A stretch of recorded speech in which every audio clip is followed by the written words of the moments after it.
Blessed Sunday Light Church. Tatayo po tayong lahat because excited tayo, bawat isa sa atin dito na purihin ang ating Panginoon. Amen? It's weekend, that means there's a reason to celebrate para magpuri at purihin siya. Amen? Come on. Hallelujah. Thank you, Lord.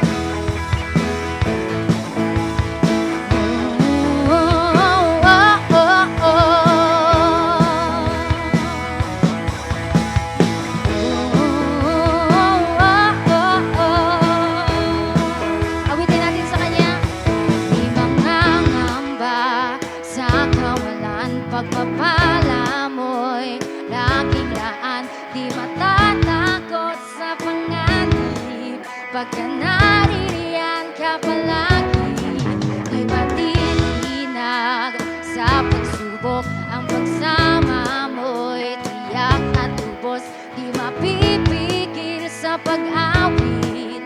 Pagkat ikaw ay mabuti, pagkat ikaw ay mabuti.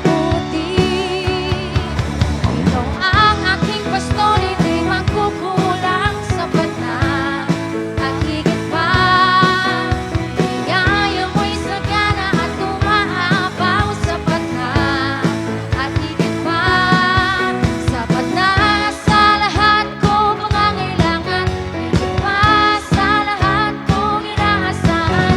Wala namang mahihiling pa pagkat ika'y sapat na, ika'y sapat na.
At higit pa, biyaya mo'y sagana at umaapaw, sapat na at higit pa, sapat na sa lahat kong pangangailangan, higit pa sa lahat kong inaasahan. Wala namang mahihiling pa pagkat ika'y sapat na, ika'y sapat na. Ikaw ang aking pastor, hindi magkukulang, sapat na at higit pa. Biyaya mo'y sagana at umaapaw, sapat na at higit pa.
ng Diyos. Sa lahat na naniniwala na kahit ano pinagdadaanan niya, kasama niya ang Panginoon once again. Palakpak para sa Kanya. Hallelujah. Amen. Sino dito praise and worship pa lang, talagang ramdam niyo na yung presence ni Lord. Amen. Sige po, we will greet one another this morning as we start our Light 60. Batiin po natin ang bawat isa.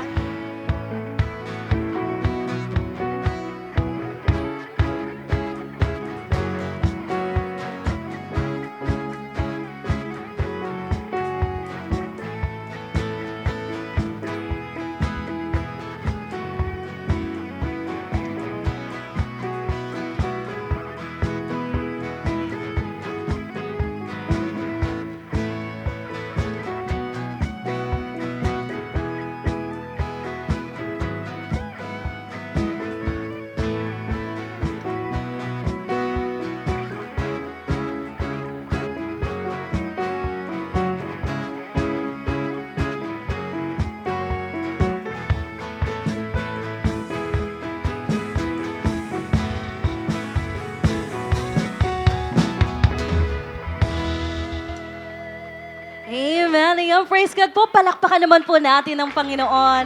Amen. Ayan, isang maganda at mapagpalang araw po sa ating lahat, Light Family. You know what? It feels so good to be back. Tama po ba? Amen. Especially now that we are stepping into a brand new month. Amen. Month to po ng March this morning. Kaya naman po, praise God for His never-ending grace and faithfulness as we continue in this journey of Double Portion 2026. Are we all blessed? Amen. Kaya naman po, once again, the best na clap offering po para sa Panginoon. Amen. Makakaupo na po tayong lahat. Ayan, maraming salamat po, Light Family. And you know what po? Last month, we are already done with our Feb Ibig series entitled Covenant. Amen po ba? Amen. Wherein po, natutunan natin that covenant is actually God's faithful love to all of us that stays in and out of season. Tama po?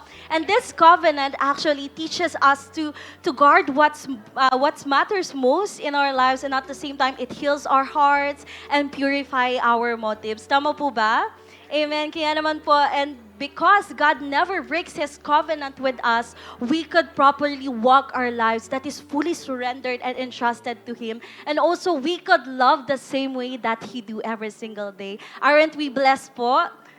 Amen. Ayan. And ngayong March po, we are stepping into a brand new beginnings, new revelations, and new breakthroughs. And I believe this is also a new opportunities for us to experience more of God's presence, grace, and power in our lives. Amen? Amen. Kaya naman po sa lahat ng excited, pwede po bang muli kayong pumalakpak para sa Panginoon? Amen. Ayan. And I believe po it is also another opportunity for us to also open up our hearts. Patuloy lang po nating buksan ang ating mga puso. Ready po natin ang ating mga sarili sa ibababa pong words sa atin ni Lord this entire month of March. Amen? Amen. Kaya naman po, as we continue with our celebration, allow me to take this opportunity as well to welcome our first-timers this morning. Ayan, kaya naman po, if this is your first time here to celebrate with us, pwede po ba kayong tumayo? Ayan, sige po, tatayo po tayo, wag po tayong mahiya. Ayan, palakpakan naman po natin ang ating mga first-timers. Ayan, sa mga malalapit po sa kanila, pwede niyo po ba silang kamayan? Ayan, batian. Muli po to all of our new friends and first-timers out there, welcome home po. Masaya po kami na makasama kayo ngayong umaga. And we believe that this is just a beginning of a brand new season ng inyong buhay kasama ang Panginoon. And please po, reminder lamang to please stay for a few minutes after the celebration for a small chit-chat with our Light Connect team. And also, we have prepared po a small token of appreciation just for you. Ayan, muli po, welcome home po sa inyong lahat. And also, we would like to acknowledge our second-time visitors naman. Likodan. If this is your second time with us, pwede nyo naman pong itaas ng inyong mga kamay. Sige po, taas po natin. If this is your... Ayun, meron tayo sa likodan. Ayan, welcome back po sa inyo.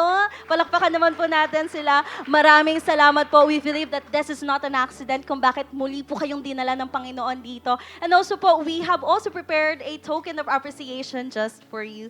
Muli po sa lahat po ng ating new friends, first-timers, ayan, second-timers, or I don't know how many times it has already been na nandito po kayo sa simbahan. But you know what po? The same greeting remains. Ayan, welcome home po sa tahanan ng Panginoon. Palakpakan po natin muli ang Panginoon. Amen. Ayan. And right now, Life Family, handa na po ba kayo sa word ni Lord this Sunday? Amen. Can you turn to the person beside you? Talungin mo siya, partner, are you ready? Amen. Kaya naman po, I think that would be all for now, my brothers and sisters. I hope that we all enjoy the rest of the celebration. Wow, praise God. Blessed Sunday po, Light Family. Pwede mo bang sabihin dyan sa katabi mo, let's give cheerfully. Amen. May tanong lang po ako sa inyo po. Sino po rito yung mahilig mag-hoard ng mga bagay like appliances, Tupperware, or yung kaya yung mga expired na delata at kung ano pa po sa kaisipang baka kailangan someday. Let go na po natin yan. Pero kidding aside po, how many of us po hold on our possession thinking? If I hold on to this tightly, I have enough. Minsan maiisip natin, what if kulangin ako? Pero the Bible doesn't view giving is a loss. Views giving as a sowing. Kaya po let's read 2 Corinthians chapter 9, 6-7 po. The point is this, whoever sows sparingly will also reap sparingly. And whoever sows bountifully will also reap bountifully. Each one must give as he has decided in his heart, not reluctantly or under compulsion. For God loves a cheerful giver. When Paul wrote this to the church in Corinth, hindi po siya basta nanghihingi ng pera. He was teaching them the nature of God. It's an image ng isang farmer na may hawak na bag ng seeds if may takot po tayo na mawala ng seeds. Ang gagawin po natin ay itago ito. Safe, pero hindi po tayo makakaani. How do we trust God with our seeds? Isa lang po. By trusting that the God who provides the seed will also provide the harvest. By trusting that the God who provides the seed will also provide the harvest po. God wants us to give hindi lang dahil may extra tayo. We give because God is our provider. Paul is trying to tell us that we cannot outgive God tuwing nagbibigay tayo ng tithes natin, which is yung first 10% of what we earn, we are surrendering to God's all efficiency. Grace, we acknowledge na hindi mo lang basta paycheck si Lord. He is our source and we are sowing seeds in His kingdom. As I end po, let me share my short testimony po sa inyo. Ako po si Vanessa Bondesto, isang student at masasabi kong tunay nga po na napakabuti ng Panginoon sa buhay ko. Bakit at paano ko po nasabi? Unang-una po, kung natatandaan nyo po, last time na nag-testify ako sa harapan ninyo, nabanggit ko po na mayroon kaming community na pinag-pray nila Coach Jeremy and Coach Ian. Nag-provide din po si Lord ng mga makakasama sa mission doon. And praise God po. Kasi po finally, pagkatapos po ng 2 buwan na pag-pray and fast, nakapagsimula po tayo ng gawain doon. Sige po, palakpakan po natin si Lord. Ayan po. Nakapag-start po tayo doon last September 2025. Mula po sa prayer na makasama ang ilang mga kamag-anak at kapitbahay ko doon, sinobrahan po ng Diyos ang expectation namin. 20 po ang na-harvest natin. Sige po, palakpakan po natin si Lord. Ayan po. Pero hindi pa po natapos doon si Lord. Nagpatuloy po at dumaan sa proseso ang mga tao doon. At glory to God po kasi last December, nakapagpadala po ang aming team ng 24 delegates sa Light Retreat. Sige po, palakpakan po natin si Lord. Amen. Lang po ay nakapagbaptism din po sila. Last December po nakapagbaptism din po silang lahat. Maraming salamat din po kay Lord sa lahat ng mga ginamit niya para i-bless at tulungan ang mga delegate ng Light Morong na ma-encounter si Lord sa retreat. Pagpapala po kayo sa buong Light Morong, si Lord na po ang babahalang magpala sa inyo. Hindi po naging madali ang journey, mahirap pero fulfilling na paglingkuran ang Diyos at ang tao. Patuloy po sa paglago ang mga tao sa Light Morong, nadadagdagan po tayo at may mga ipapadala po sa Right Retreat this month. Ngayon po ay praying po na ang aming team na makahanap ng maayos na place sa sentro kung saan pwede po tayo makapag-establish ng simbahan at makabot pa po ng mga kaluluwa doon. Ayan po. Hindi pa rin po natapos si Lord sa pagpapala at kabutihan niya. Bukod po sa Light Morong, pinagkatiwalaan po ako ni Lord ng aking unang mentee dito sa Light Main. Ayan po. Naipadala ko rin po sige po, pagprakot po natin si Lord. Ayan po. Naipadala ko rin po last December sa Light Retreat ay nakapag-baptism last month. Kay Lord po lahat ng papuri at pasasalamat. Once again po, palakpakan po natin si Lord. Ayan po. Hindi rin po ako pinabayaan ni Lord sa aking pag-aaral. Now, as a graduating student po, hindi po ganun kadali, lalo na po sa internship na papasukan kong school. Pero glory to God po. Kasi po, isa po ako sa officially finned as pre-service teacher. Sige po, all by the grace of the Lord. So, lakpakan po natin si Lord. Patuloy pa rin pong kinakaya at lumalaban bilang student teacher.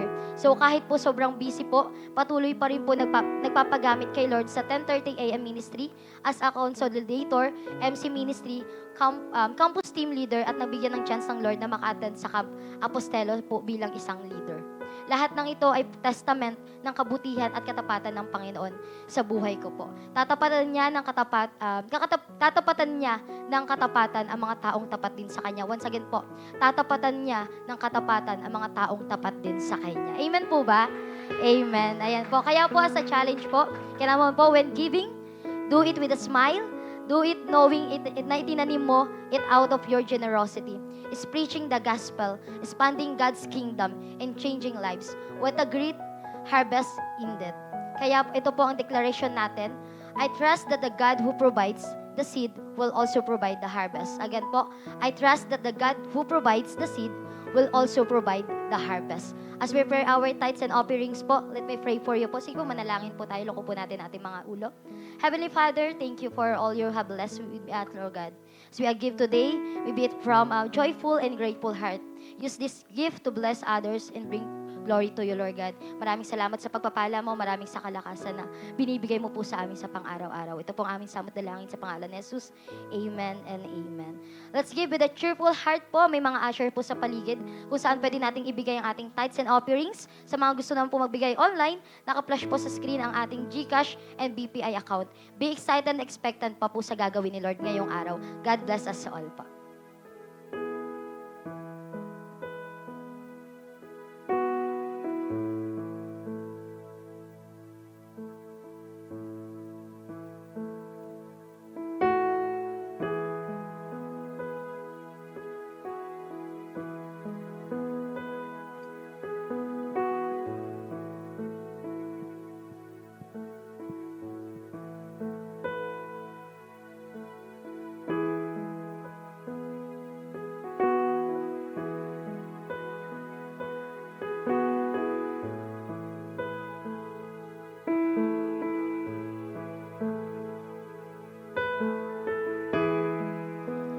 Good morning po sa ating lahat. Let us all stand up and let's continue to worship God here in this place.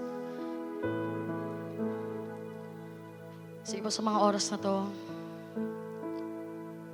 come on, let us humble our heart to God.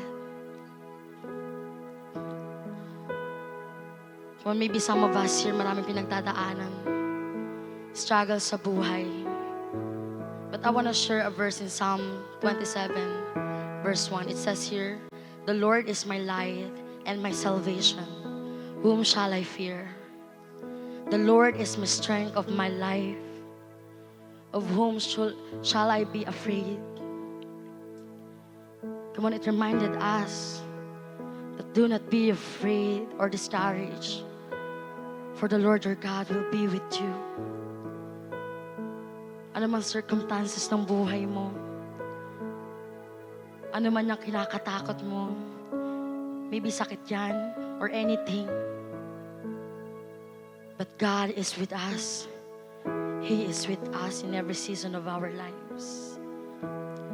Kaya lapit tayo sa Panginoon and just lay everything sa paanan niya. Ang lahat ng meron tayo. Come on, why don't you sing a praise of adoration to God of who He is sa buhay mo? on, say it to Him. God deserve all the adoration. God, you are great. You are powerful, Panginoon. Lord, you are faithful. Come on, say that to Him. Thank you, Jesus. So, Lord, as you are faithful, you are great, you are powerful, you are our healer, you are our provider, you are our God who is great. Thank you, Jesus.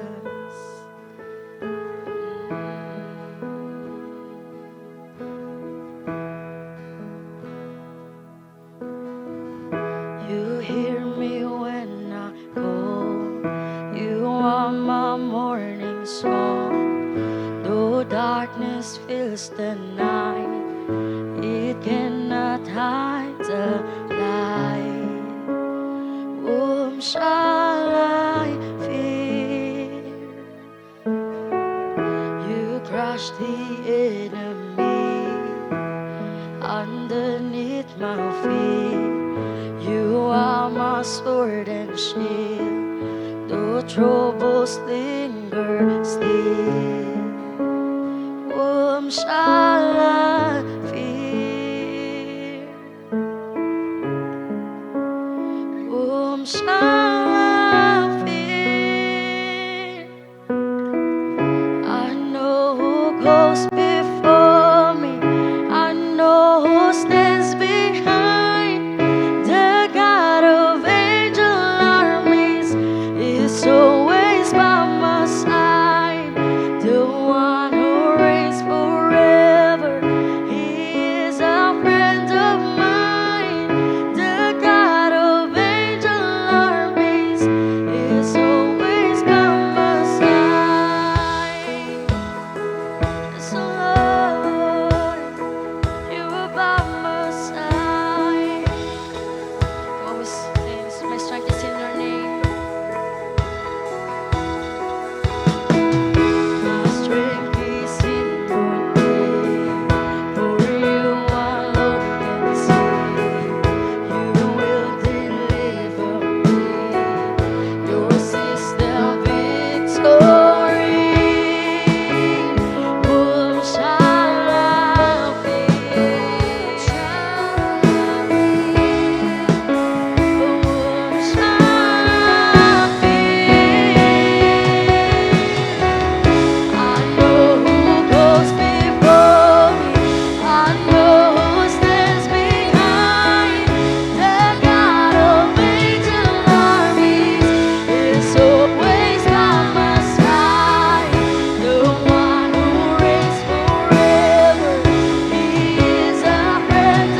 Come on, continue to praise God, to continue to worship Him. His presence is here. God's presence is here. Inaabot ka ng presensya ng Panginoon sa mga oras na ito.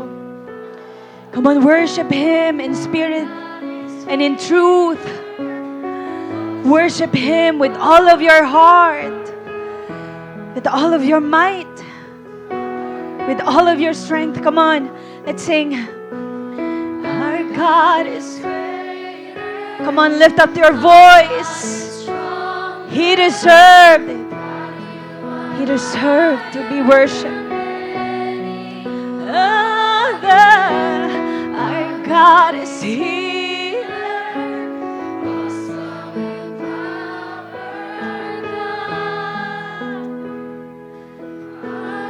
Come on, once again, simulan natin ang declaration that He is greater. He is greater in your life. Than any other. Our God is healer.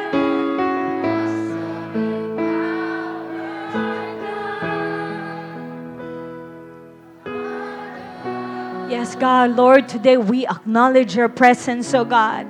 We acknowledge your powerful presence, Lord.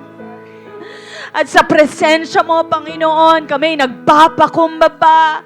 Wala kaming maipagmamalaki sa presensya mo, Panginoon. Dahil sa presensya mo may pag-ibig. Sa presensya mo may kapayapaan. And God, today, pinaranas mo sa amin yun at patuloy mong pinaparanas, oh God. So we receive from you, Lord. And also receive our praises. Receive our worship, oh God. Lord, i-receive mo mga papuri na ito ng iyong mga anak. Dahil deserve mo na mapapurihan. Deserve mo na maitaas, Panginoon. Lord, today, ang pangalan mo lang ang maitataas namin, Panginoon. Hindi kami, hindi ang lakas namin, hindi anuman ang pinangahawakan namin, pero ikaw lang, oh God. And so today, God, we ask of your presence, we ask of your Holy Spirit to continue to pour out, Lord. Pour out, oh God, at ayusin kami, i-transform kami, Panginoon, because without you, wala mangyayari sa buhay namin, oh God. That's why, Lord, we welcome you in this place. We welcome you, Panginoon. Malaya ka na kumilos sa kalagitnaan namin, Panginoon. Malaya ka na mangusap sa amin through your word, oh God. Holy Spirit, mangusap ka sa mga buhay namin, Panginoon. We open our hearts.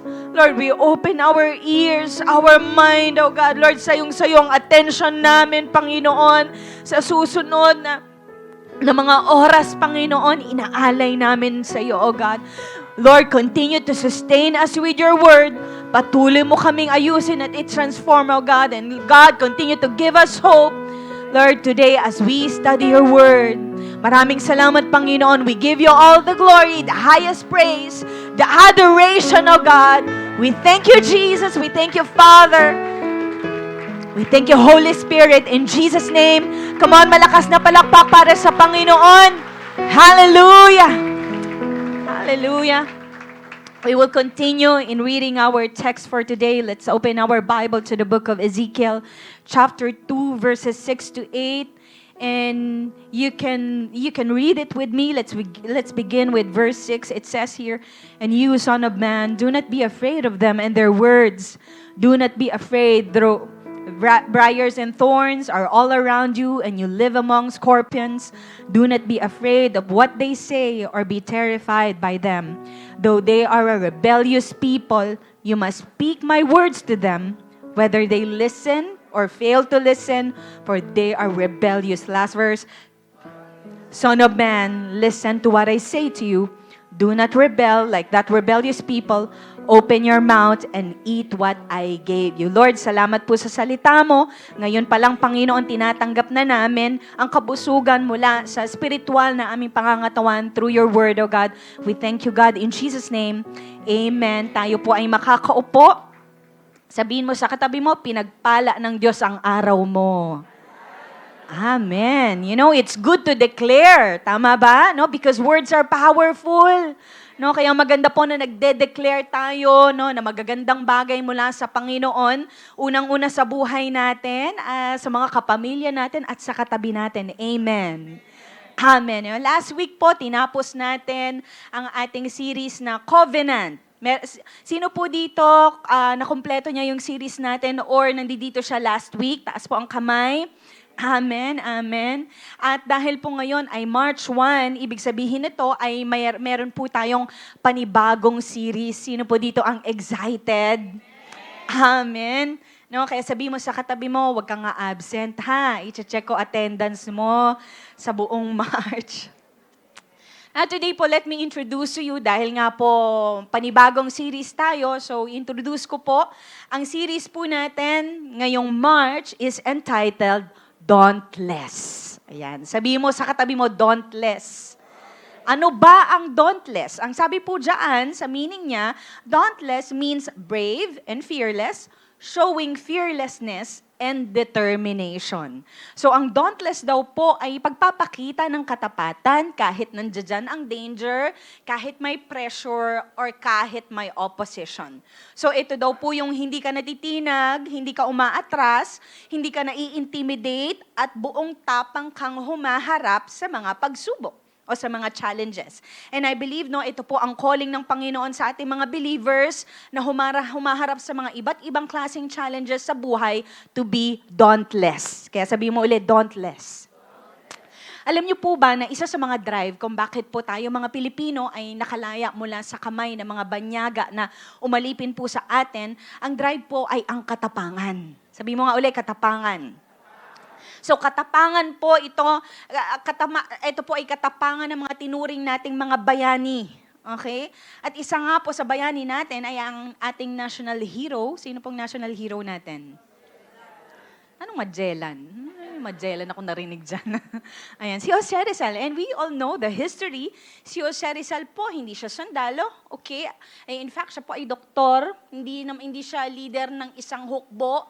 Okay? O ng mga army.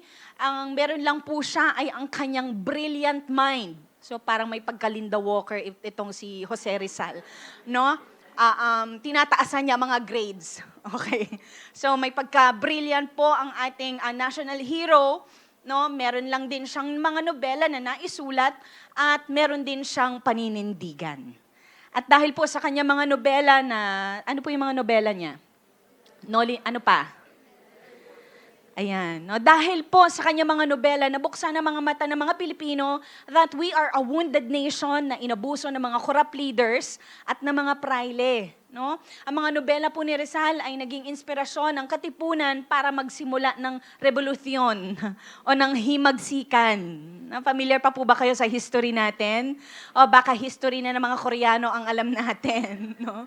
No? Although si Rizal po, wala siyang direct na participation sa mga katipunero, but because of his novels na na-inspired, okay, ang mga katipunero na lumaban, no? Siya po ay na-accuse si Rizal na he was accused of rebellion, paghihimagsik at illegal association. Kaya kahit po kulang ang ebidensya sa kanya na siya ay belong sa mga katipuneros, minadali ang paglilitis sa kanya. Hinatulan po siya ng kamatayan, tama ba?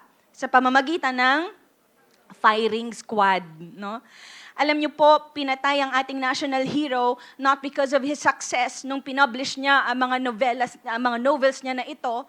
Okay? Siya po ay pinatay hindi rin dahil mayaman siya, marami siyang influence o malawak ang kanyang influence. Siya po ay pinatay dahil kinatakutan ng mga Spaniards ang boses niya. Dahil ang boses niya, through his novels, ay nagbigay ng mga kaliwanagan sa tunay na kalagayan ng ating bansa o ng ating mga kababayan nung panahon nila. And you know, powerful pala ang boses. Why? Kasi ang boses po kayang baguhin o kaya makapagpalaya nito ng isang tao.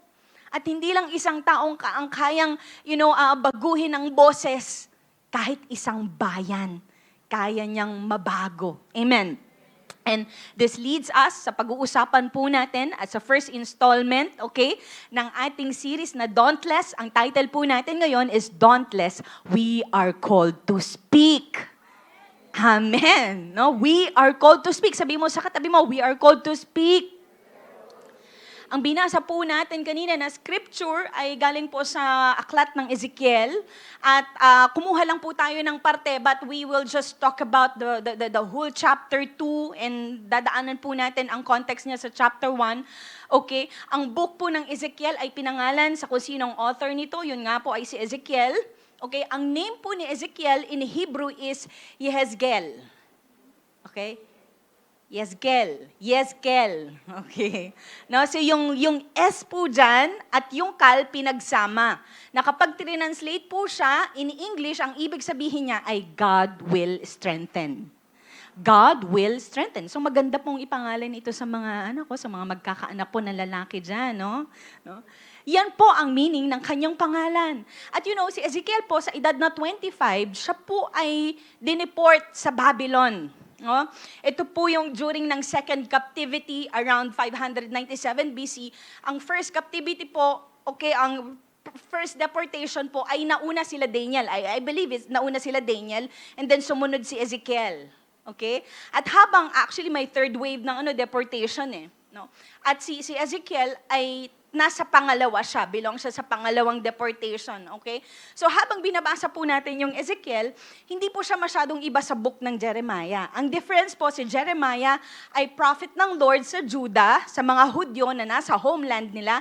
Si Ezekiel naman po ay prophet sa mga Hudyo na dinala bilang bihag doon sa Babylon, hindi nila homeland.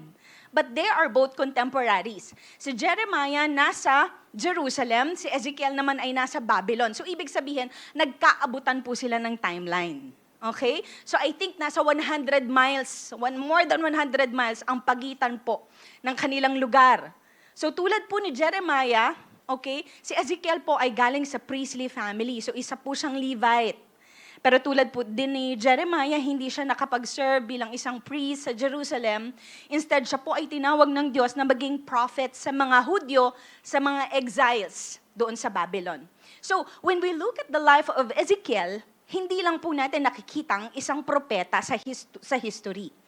So, what we see is a pattern of God kung paano po siya tumatawag ng mga tao to speak, especially when speaking is difficult, when speaking is dangerous, and when speaking is unpopular.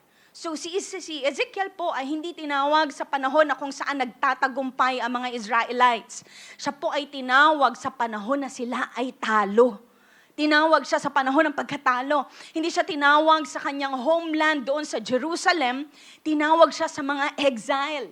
Hindi rin siya tinawag para aliwin ang mga tao. He was called para magsalita ng katotohanan sa mga ayaw makinig. Kaya tignan mo yung katabi mo, sabi mo sa kanya, makikinig tayo. No? And that's very important mga kapatid because madalas po iniisip natin kapag calling ng Diyos, magiging madali sa atin, magiging smooth, magiging clear, magiging malinaw, no? Magiging katanggap-tanggap. But Ezekiel's life tells us a different story. It's like an opposite. Na ang calling po ng Diyos ay merong matinding hamon, okay? May matinding challenge, kaya kinakailangan po nating maging dauntless. Sabi mo ulit sa katabi mo, dauntless. At bilang tinawag po ni Lord to speak, no, lahat po tayo, okay, ay hindi lang po taga-consume ng salita ng Panginoon, tayo po ay tinawag din na mag-speak. Amen. Kaya sabi mo ulit sa katabi mo, you are called to speak. At bilang mga tinawag po ng Panginoon, it's important how God call us to speak with courage. Paano tayo tinatawag ng Panginoon to speak with courage? And the first thing we learn from Ezekiel is before God ever asks us to speak for Him, number one, He starts with our position. He starts with our position. Sabi sa Ezekiel, balikan lang po natin yung chapter 1 ng konti. Sabi doon, verse 1, on July 31 of my 30th year, while I was with the Judean exile, so ibig sabihin 6 years na siyang nasa Babylon. nung tinawag siya ng Panginoon. Okay? Siya daw po ay nakaupo doon sa Kebar River in Babylon. The heavens were opened. So sa unang chapter po ng book, inumpisahan ni Ezekiel ang kanyang narrative by just simply describing yung kanyang ordinaryong araw. Okay? Sabi doon, he was just simply sitting, no, nakaupo daw siya sa river ng Kebar, kasama ang mga exiles na mga Hudyo doon sa Babylon. So isa siyang bihag, malayo siya sa Jerusalem, malayo siya sa templo, at parang walang nangyari sa buhay niya. So it's just an ordinary day. It's just an ordinary scene. Okay? Until bigla daw, sabi doon sa verse, the heavens were opened, and I saw visions of God. So bigla daw bigla daw nagbukas ang kalangitan. At nakakita siya ng overwhelming visions of the glory of God. No? Doon sa vision niya, maraming mga kakaiba na kahit tayo minsan parang pag binabasa natin, ano to? Totoo ba to? May ganito ba talagang itsura? Okay, so we have to know that this is a vision na pinakita ng Panginoon kay Ezekiel. No? So ang mga nakita daw niya doon sa vision, nung nagbukas ang langit, meron daw malakas na hangin at malakas na apoy. May mga living creatures daw, nakakaiba ang kanilang mga anyo. May mga gulong daw sa loob ng gulong. No? Kakaiba talaga yung mga image, no? Then may puno na mga mata. And then there's a throne above them. At yung nakaupo daw doon sa throne ay parang likeness of the glory of God. No? So parang nakita niya ang Panginoon. Ang vision po na ito ay hindi ipinaliwanag ng Panginoon kay Ezekiel, hindi rin ininterpret. Why? Because before God explains Himself, He reveals Himself. Amen. Ang mensahe po ng vision ay clear kay Ezekiel. Okay? Na kahit walang paliwanag, this reveals that God is sovereign. Na ang Panginoon ay holy siya. He is beyond control. That God is not contained by geography, or He is not contained by temple. Hindi rin siya contained ng captivity. Ibig sabihin, kahit nasa Babylon si Ezekiel, God is still on the throne. Amen? So, kaya ang immediate at instinctive response po ni Ezekiel sa kanyang nakitang overwhelming glory ng Panginoon, sabi doon, when I saw it, I fell face down on the ground. Sabi sa Tagalog, at nang makita ko yun, lumuhod ako. Ang pagkakadescribe sa Tagalog ay lumuhod, pero dito po sa English version, okay, o sa NIV, no, sabi nung nakita daw niya yon, yung overwhelming glory ng Panginoon, fell face down. Ibig sabihin, okay, nagpatira pa siya. No? Nagpatira pa siya nung nireveal ng Diyos ang glory niya. And this position is a posture of humility. Everybody say humility. This is a posture of humility and surrender and awe. No? So nag-end po ang chapter 1, not with Ezekiel standing while seeing the glory of God, but with Ezekiel's humility. Nag-end ang chapter 1 na si Ezekiel ay nakapatira pa sa presensya ng Panginoon, and he's just submitting himself before God. So God begins by bringing Ezekiel to the right position. And so mga kapatid, darating po ang araw na ang buong creation ay luluhod sa harapan ng Panginoon. Why? Because of the glory of God is overwhelming. At sa sobrang righteous po ng glory niya, hindi mo raw kayang tumayo na ma-witness yon sa sarili mo lang lakas. Manginginig talaga or mangangatog daw ng iyong mga tuhod. Manghihina ang iyong kalakasan. Why? Kasi kinang ang kabanalan ng Diyos. Lumalabas ang kabanalan ng Diyos na hindi kaya ng merely man, no, na mag-stand doon. Kaya ano po ang naging response ni Ezekiel? Nagpatira pa siya. Nag-humble siya dahil kapag tunay mo talagang nakita kung sino ang Diyos, automatic mamamatay ang tiwala mo sa sarili mo. Amen. And I think ganito po ang pattern sa buong Bible whenever they see the glory of God, the presence of God. This, di ba sabi ni Isaiah, woe is me. Nung nakita niya yung presensya ng Panginoon, sabi ni Jacob, I put my hand over my mouth. No, parang hindi niya ma-describe kung ano yung nararamdaman niya, kaya sabi niya, I put my hand over my mouth. Si John sa Revelation, sabi niya, I fell at His feet as though dead. No, parang katulad ni Ezekiel. Why? because no one stands tall in the presence of the true holiness. Amen. So notice, sa buong chapter 1, hindi pa po nakikipag-usap ang Diyos dito verbally kay Ezekiel. Everything is just vision. So parang nanonood si Ezekiel sa sinehan, tapos 3D yung picture. And I think God really intended not to speak yet until lumuhod si Ezekiel. Until magpatira pa si Ezekiel. Kasi magiging malinaw po ang salita ng Diyos sa mga taong nagpapasakop. Hindi sa mga taong kampante sa kanilang sarili. At dito po nagsisimula ang Diyos sa pagkakatawag niya din sa atin. First, He will position our hearts. He will position our faith. And He will position us in humility. Amen. Dahil ang ating pong pananampalataya ay hindi po nasusukat sa dami ng mga kung ilan na mga Bible verses na nasa ulo mo or ilang mga versions, ilang mga translations ang nabasa mo ng Bible. Nasusukat po ito sa lalim ng pagpapakumbaba mo sa Diyos. Amen. At ang pagpapakumbaba po, ibig sabihin niyan, you are ready.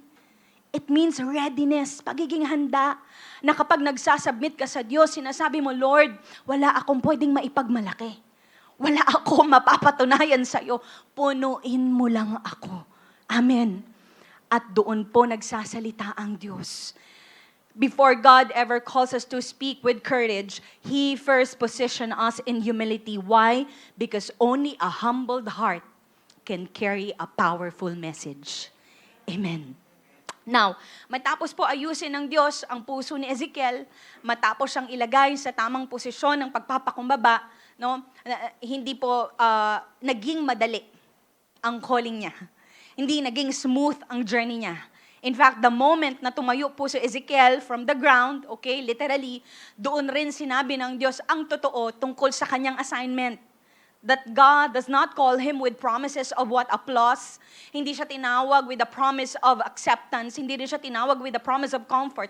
He calls him with full honesty. Naging honest ang Panginoon sa kakaharapin ni Ezekiel. Dahil kapag tinawag po tayo ng Diyos na magsalita, na merong tapang, hindi niya itatago ang tunay na kakaharapin natin. And so, pangalawa, He prepares us for resistance. Sabi doon, Ezekiel chapter 2 verse 1, sabi niya, "Stand up, son of man," laktawan ko po, sabi sa verse 3, "I am sending you to the nation of Israel, a rebellious nation that has rebelled against me. They and their ancestors have been rebelling against me to this very day. They are a stubborn and hard-hearted people. But I am sending you to say to them, this is what the Lord or the sovereign Lord says. Whether they listen or refuse to listen, for remember they are rebels. At least they will know they have had a prophet among them." So nung pinatayo po si Ezekiel mula sa kanyang pagkakaluhod, mula sa kanyang pagpapatira pa, walang motivational speaker na nagsabi sa kanya, "Oh, Ezekiel, kaya mo to ha? Galingan mo, kaya mo to, magiging successful ka, makikinig sila sa'yo." Instead, ang sabi po ng Panginoon, naging straightforward po siya sa katotohanan. Sabi niya kay Ezekiel, "Isusugo kita sa isang rebeldeng bayan." Siguro po kung tayo po ang nabuhay nung panahon ng Ezekiel at tayo yung tinawag, baka po tumakbo tayo. Kasi rebeldeng bayan pa lang pag-iispikan mo. Rebeldeng bayan pa lang pinapaabot sa'yo ng Panginoon. Anong mangyayari sa'yo? Siguro tumataas na yung anxiety mo nun. Di mo na alam kung paano ka uuwi, di mo na alam ano mga sasabihin mo. But here, ang sinasabi po ng Panginoon sa kanya, hinahanda siya. Hinahanda siya ng Diyos, hindi sa mga palakpakan, sinahanda siya ng Diyos, hindi sa mga pagtanggap, pero hinahanda siya for resistance. Ang Israel po, kahit po tinawag sila sa Bible na people of God, tinangi sila ng Diyos, tinawag din sila ng Lord na rebellious. Di ba sabi nasa natin, stubborn. Ano sabi doon? Hard-hearted, matigas sa mga puso. Why? Kasi po, sa history, meron na silang covenant kay Lord eh. May covenant sila kay Yahweh. Alam nila ang law ni Moses. Naranasan nila ang templo, sumamba sa templo, pumasok sa templo. May prophet after prophet na pinapadala ang Panginoon sa kanila. Ibig sabihin, hindi na sila arugante sa mensahe. Hindi na sila ignorante. Hindi na sila ignorante sa mensahe ng Panginoon sa kanila. Tama po ba? So they knew God. But they refuse to obey Him. kilala na nila ang Diyos, pero they refuse to obey. Tumatanggi sila na sumunod sa Panginoon. At ito yung masakit eh. Mas mahirap magsalita sa mga taong alam na ang tama, pero ayaw gawin ang tama. Tama po ba? Tama. Kaya inunahan ni Lord si Ezekiel. Sabi niya, and whether they listen or refuse to listen, pero alalahanin mo, mga rebelde sila. At least, malalaman nila na merong propeta, may mensahero akong pinadala sa kanila. So parang sinasabi ng Lord sa kanila, hindi kita tinawag na magsalita sa kanila para kumbinsihin silang magbago, magtino, pilitin silang magbagong buhay. I am calling you na ipahayag ang salita ko. Walang filter, pero salita ko ipapahayag mo.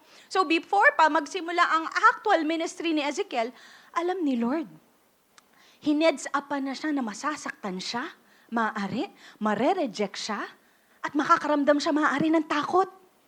And do you know, kapag natakot ka na gawin ang kalooban ng Panginoon, it will lead to intimidation.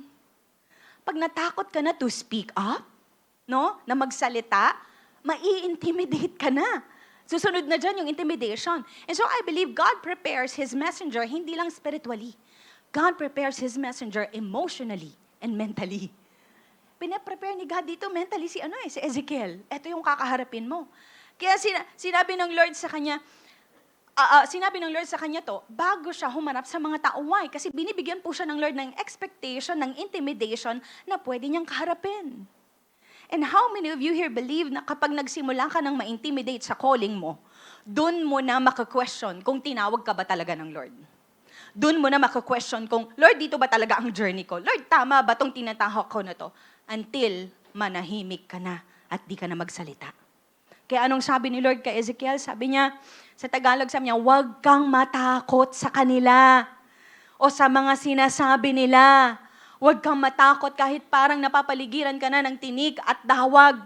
At scorpion to, no? At parang mga kamandag ng alakdan ang mga banta nila. Okay? Huwag kang panghinaan ng loob sa mga masungit. Oh, may mga masusungit pala dito. At madidilim nilang tingin. Mga tingin na, parang tingin palang pinapatay ka na. Sinachop-chop ka na, siguro minamasakar ka na sa tingin. Kahit sila'y rebelde. So in other words, sabi ng Lord sa kanya, huwag kang matakot sa mga words nila, sa mga salita nila, o kahit sa mga itsura nilang ipapakita sa'yo. Huwag kang matakot. Kasi ipapahayag mo ang mensahe ko. Kasi, you know, when we speak God's word, madalas po, lumalabas ang intimidation kapag parang tinitignan ka ng merong panghuhusga. Tama ba? Totoo ba yung sinasabi mo? Sinasabuhay mo ba yung sinasabi? Parang doon palang nahuhusgahan ka na. When we speak God's word, parang nananakot eh. Di ba? O sige, bibigyan kita ng 10 araw. Pag di mo ginawa yung sinasabi mo, ikaw ang pupunta sa amin. At tatanggapin mo kung sino yung Diyos ko. Ha? No, parang, when we speak God's word, parang may pressure. At minsan, mas nakakatakot pa yung tingin nila. Tama ba? Minsan, mas nakakatakot pa yung salita nila kaysa yung bigla na lang susuntukin ka. Yung bigla na lang sisipain ka. Mas nakakatakot yung mga tingin at salita. Kaya hindi pa man po humaharap si Ezekiel sa Israel, pinangalanan na ni Lord yung intimidation. And so, God prepares Ezekiel by removing the false expectation. So, hindi sinabi ni Lord, alam mo, Ezekiel, maiintindihan ka nila, just go, magsalita ka sa kanila, magiging supportive sila sa'yo, papalakpakan ka nila, gagawan kanila ng stage, makikinig sila sa'yo kasi alam nila yung sasabihin mo ay galing sa akin. No. Instead, ang sabi po ng Panginoon, you must give them my messages, whether they listen or not. Ibig sabihin, huwag mong ibase yung tapang mo sa mga reaction nila. Huwag mong ibase yung pagsunod mo sa mga approval nila o sa mga komento nila. At you know, kung hindi po ito malinaw kay Ezekiel, madali siyang mai-intimidate. Pero dahil malinaw pong sinasabi ng Lord, alam na niya na kung ire-reject man siya, masasaktan man siya, makaramdam man siya ng takot, hindi ito personal, ito ay part ng calling niya. Ito ay part ng pagsunod niya. At mga kapatid, importante po na maintindihan natin na dahil minsan, ang resistance po ay hindi ebidensya na mali ang calling mo o mali ang pagsunod mo sa Panginoon. In fact, Listen, kung malinaw, no, ang mensahe na galing sa Panginoon na sinasabi mo, kung galing talaga kay Lord, at kung tumatama ito sa puso ng tao, I wanna tell you, meron talagang resistance. Meron talagang resistance. At binak-upan po ito ng Hebrews 4:12. Sabi niya, "For the word of God is alive and powerful. It is sharper than the sharpest." Mas matalim pa daw sa sharpest na two-edged sword. Cutting. So, pambihira, humihiwa pala ito. Cutting between soul and spirit, between joint and marrow. Kaloob-looban. Why? Bakit siya masakit? Because it exposes. Na-expose daw ang innermost thoughts and desires natin. Kapag tayo ay tinamaan ng salita ng Diyos, yung mga maaari, mga madidilim nating iniisip, mga evil thoughts natin ay i-expose daw niya. Kaya masakit po talaga ang katotohanan ng salita ng Diyos. Amen. And you know, ang natural tendency po ng tao sa pag-receive ng salita ng Diyos, hindi agad-agad ay pagtanggap. Hindi agad-agad ay, receptive ang tao. Ang una pong, ang tendency ng tao kapag nakikinig ng salita ng Diyos, lalo na pag ito ay correction sa buhay niya, resistance or depensahan ng sa kanyang sarili. Subukan mo i-correct ang isang tao sa kanyang mali. Ano yung unang response niya? Di ba depensahan yung sarili niya? Tama po ba? Na kahit paminsan mali siya, yung mali, gagawin niyang tama. Tama po ba? And that's resistance. Kaya po kailangan ng courage. Why? Kasi kung wala pong courage, mauunahan tayo ng intimidation. At dahil ang intimidation po ay part ng kakaharapin natin sa pagsunod kay Lord, kailangan ng tapang. Kaya sabi mo sa katabi mo, kailangan natin ng tapang. Ito po yung tapang na hindi nanggagaling sa sarili nating lakas o sarili lang natin. Ang tapang na ito ay galing sa Diyos. Ang intimidation po, mga kapatid, ay totoo, real life. But ang tapang po na galing sa Diyos ang magiging antidote sa intimidation. Amen. And so this leads us sa ating third point, that He strengthens us to deliver His message in obedience. Sabi sa verse 8, "Listen to what I say to you. Do not rebel like the rebellious people. Open your mouth and eat what I give you." Mga kapatid, strength begins with listening first, not speaking. Strength, dito po, pinakita ng Panginoon, okay, that strength begins with listening, not speaking. Na kung mapapansin mo, ang unang sinabi ni Lord kay Ezekiel, "But you, son of man, listen. Listen to what I say to you." Hindi niya po sinabi, o hindi niya po unang sinabi, "Okay, Ezekiel, tumayo ka, magsalita ka na, humayo ka na, mag-preach ka na." No. Ang una niya pong sinabi, makinig ka muna. Alam niyo pong maraming gustong magsalita para kay Lord, pero hindi marunong makinig. Tama ba? Na ang tunay na tapang pala sa calling ay ang pakikinig. Pakikinig na merong pagsunod. Kaya ang sabi ng Lord, "But you," pero ikaw, na parang sinasabi niya, kahit ayaw nilang makinig. Okay, let's say, ito na yung expectation natin, hindi sila makikinig. Pero ikaw, makinig ka. Yung sinasabi niya, okay, sila hindi makikinig, pero ikaw makinig ka. And then sabi niya, "Do not rebel like that rebellious people." And mga kapatid, this is important kasi hindi lang po sinasabi ng Lord dito na huwag kang matakot, pero sinasabi din niya na huwag kang maging katulad nila. Na ibig sabihin, okay, pwede kang magkaroon ng mga rebelding audience, pwede kang magkaroon ng mga intimidating environment, pero hindi pwedeng magkaroon ng rebelding messenger. Are you here? Na minsan iniisip po natin, ang rebellion ay ang paglayo sa Panginoon o paggawa maaari ng kasalanan. Pero dito po makikita natin na ang rebellion din pala can also look like selective obedience. Ito yung kung ano lang yung gusto mong i-obey na sinasabi ng Lord sa'yo, yun lang yung susundin mo. Or delayed obedience na sinasabi natin minsan, "Oh Lord, pwede bang di pa ako ready pag ready na lang ako, okay? Nire-respeto mo naman yung feelings ko, diba?"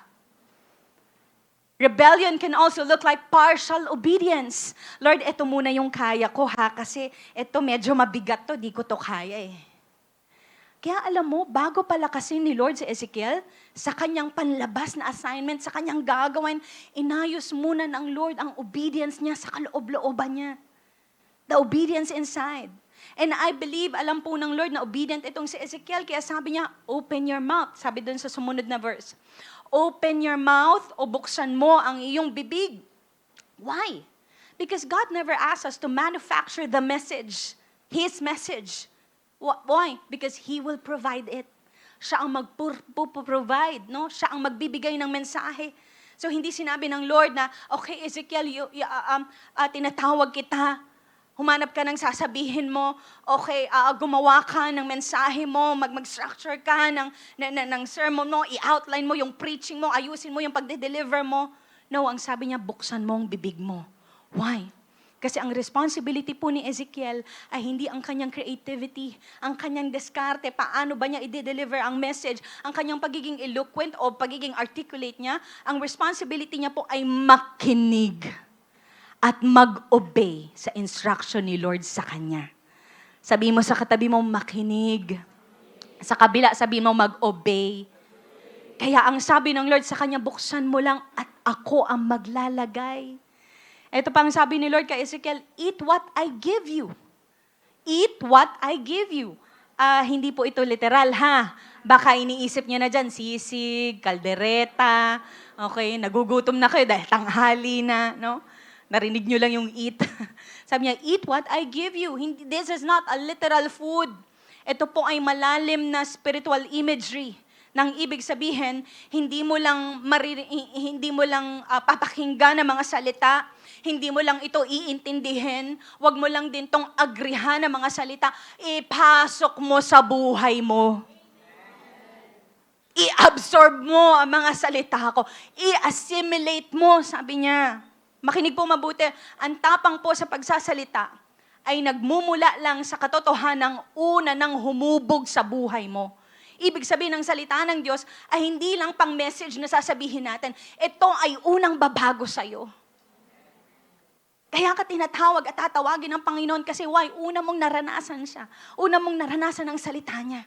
Kasi po ang word ay kapag ang word po ay nasa bibig lang natin, madali tayong matitinag. Madali po talaga tayong mai-intimidate. Pero kung ang word, no, ay sinapamuhay natin, nasa kaloob-looban natin, dumikit talaga sa sistema natin, una kang binago, doon ka magiging matatag. And God strengthens us by forming us, not by removing the fear. Kaya nga po mapapansin mo, hindi po inalis ng Lord ang intimidating na mga tao. Hindi niya binago ang audience, yun pa rin, sila pa rin. Hindi niya pinadali ang assignment ni Ezekiel na, okay Ezekiel, lilinisin ko yung mga rebelde, papatayin natin yan. Yung mga makikinig lang, sige, yun lang ang ititira natin. Hindi, ang ginawa po niya, pinatibay niya ang loob ni Ezekiel sa pamamagitan ng kanyang salita. And so he said, open your mouth. Ang lakas na kailangan po para magsalita ay hindi galing sa ating self-confidence. Galing po ito sa word ng Panginoon. It's called word confidence. Kapag ang salita po ng Diyos ay pumasok sa isip natin, sa puso natin, naging bahagi ng pagkatao natin, doon po tayo nagkakaroon ng katapangan na hindi kayang durugin ng anumang intimidation. Amen. Pinapalakas po tayo ng Diyos. Hindi po sa pamamagitan ng pag-alis niya ng takot sa atin. Instead, sa pamamagitan ng paglalagay niya ng kanyang salita sa buhay natin, hanggang sa ang katotohanan na ito ng kanyang salita ay ang maging lakas natin. Amen. Pwede ba nating palakpakan si Lord? Mga kapatid, how many of you here believe na tinatawag ka ni Lord, amen, na magsalita? Pero pag tinawag ka niya, hindi ka niya hahayaang empty-handed. He will empower you. Amen. He will empower the calling. At hindi kailanman mag-uutos ang Lord ng walang kasamang strength. Kapag tinawag ka ng Lord to speak, patatatagin niya ang loob mo. Palalakasin niya ang paninindigan mo. Iingatan niya yung heart mo, no, para hindi kainin ng takot. At ang lakas niya po ay dumarating kapag tayo ay nakikinig. Ang lakas niya ay dumarating sa ating pakikinig at sa ating pagsunod. And remember, yung meaning ng name ni Ezekiel, anong meaning? God will strengthen. Wow! Hindi po ito trivia ha. Ito ang theme ng buong buhay ni Ezekiel. That God will strengthen him. God will strengthen him not in comfort. That God will strengthen him not in popularity. God will strengthen him in obedience. Sa kanyang pagsunod. Ang lakas po ng Diyos ay hindi nakareserve sa mga confident. Ang lakas po ng Diyos ay para sa mga obedient. Para sa mga sumusunod. And this mean that God will strengthen him sa gitna ng kanyang obedience. Na kapag siya ay nagsalita, kahit nanginginig siya, kahit nangangatog siya, no, may lakas ng Lord siyang kasama. So ang calling po ni Ezekiel ay hindi result-based, but it's an obedience-based. Na sa mata ni Lord, ang success po ng calling natin ay hindi yung dami na maaari, na pagsalitaan natin, yung mga taong nag-respond sa atin, but ang success sa mata ng Panginoon ay kung naging faithful ka bang sumunod. Kung naging matapat ka bang sumunod sa Kanya. You know, may lakas po para sa mga taong handang sumunod kay Lord. Na kahit anumang resistance, anumang mga challenges, susunod at susunod kay Lord. In fact, you know, before God commissioned Ezekiel, sa kanyang calling, sabi doon sa Ezekiel 2:2, the Spirit, sabi noon, the Spirit came into me as He spoke. The Spirit came to me as He spoke and He set me on my feet. So before Ezekiel spoke to the people, the Spirit first entered him. So hindi lang po salita ang dala ni Ezekiel, kaya meron siyang lakas, okay? Dala niya rin po ang banal na Espiritu. Siya ay pinuno ng banal na Espiritu. Hindi umasa si Ezekiel sa tahapang niya, sa sarili niyang tapang, dahil maaari may Diyos na kumausap sa kanya. No, in fact, kaya siya naging matapang ay dahil siya ay pinuno ng banal na Espiritu. Amen. Siya ay filled ng Spirit ng Diyos. Umasa siya sa Espiritu ng Diyos. At kapag pinupuspos po tayo ng Espiritu ng Lord, yung takot maybe, hindi siya mawawala. Pero humihina siya. Why? Kasi mas malakas ang empowerment ng Lord. Amen. At ang obedience po ay hindi nagiging madali. Pero kapag tayo ay puspos ng Espiritu ng Diyos, nagiging posible ang obedience. Amen. Kaya ang mensahe ng Lord ay magiging powerful. Amen. Because of His Spirit that is filling us. Kaya po mga kapatid, hindi ka tinawag ng Diyos. No, dahil nakita niya, you are able, you are capable, o matalino ka, malalinda walker bang, iyong talino, okay? Or maaari, hindi ka niya tinawag dahil, o maaari, malakas ka. Tinawag ka niya para palakasin ka habang sumusunod ka. Yung strength will come after the obedience. Kaya ka nagkakaroon ng lakas. Why? Because of the resistance. Pero the more na nag-o-obey ka, the more na sumusunod ang kalakasan ng Panginoon sa iyo. And so today, mga kapatid, maging malinaw po sa atin na kung si Lord ang tumawag sa iyo, may lakas kang kasama. Na kung pinagsasalita ka ng Diyos, pinapagsalita ka ng Diyos, kasama mo ang banal na Espiritu. Kaya yung pagsunod mo, hindi ka nag-iisa. And that is why we can be dauntless. Not because we are fearless, but because God strengthens us, those who obey. Pinapalakas ng Diyos ang mga sumusunod. Amen. You know, ang buhay at calling po ni Ezekiel ay mirror natin. You know, every time we see the Bible, there are characters, we see their life, maging mirror po natin ito. Hindi po nandiyan yan. No, ang buhay ng mga characters in the Bible ay hindi nandiyan para malaman natin ang history. Well, partly, but most of it ay maging mirror ng buhay po natin. Na kung paano tinawag itong si Ezekiel, ganun din po tayo tinatawag ni Lord. And God's pattern of calling us to speak is this. Aayusin ng Diyos ang posisyon ng heart mo. He will prepare you sa mga resistance and He will strengthen you sa pagsunod mo. And so if God is calling you to speak, God is calling you to speak His message sa pamilya mo, sa ministry mo, sa asawa mo maybe, sa mga anak mo, sa workplace mo, sa generation mo, o sa community mo, huwag kang manahimik. Amen. Huwag kang manahimik. Huwag mo hayaan na hadlangan ka ng intimidation. No? Huwag mo hayaan hadlangan ka ng takot. Why? Kasi sa pagtayo mo, God's Spirit will strengthen you. Amen. And so ano pong gagawin natin? Number 1 is be humble to receive God's call to speak. Be humble to receive God's call to speak. You know, humility comes before authority. May mga Kristiyano po, listen, na gusto magsalita agad.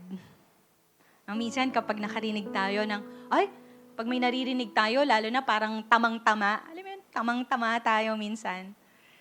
Naaalala natin, yung mga kapitbahay natin, o maaari yung kaibigan natin, alam mo, dapat nandito siya eh. Tapos pag nakita natin siya, alam mo, mali ang ginagawa mo, magsisi ka na. Minsan ganun kaagad tayo, no? Alam mo, wala sa Bible yan. Hindi biblical yung mga sinasabi mo na yan. O kaya naman, ang dali-dali natin mag-comment na, alam mo, dapat ganito ka eh, ganito ka dapat, tingnan mo ko. Ay, kinumpare. You know, when God is calling you, He will enable you. Ibig sabihin, okay, bibigyan ka niya ng kapangyarihan, kapangyarihan or strength, no? To speak, hindi para, i-shame, i-guilt trip yung tao. Pero ang enablement ng Lord, hindi kanyan gagawing arrogante. Gagawin kanyang humble. Kaya pwede kang magsalita ng straightforward. Pwede kang mangurek. Pero kung galing yan sa pride, galing yan sa arrogance, ngayon pa lang, bibigyan na kita ng heads up, magiging sarado ang tenga ng tao na makikinig sa'yo. Tama po ba? And so humility is what makes truth receivable.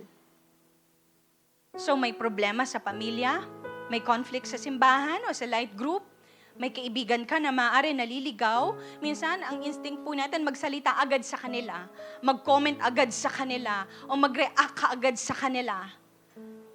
But here, Ezekiel teaches us that before you speak publicly, submit to God privately.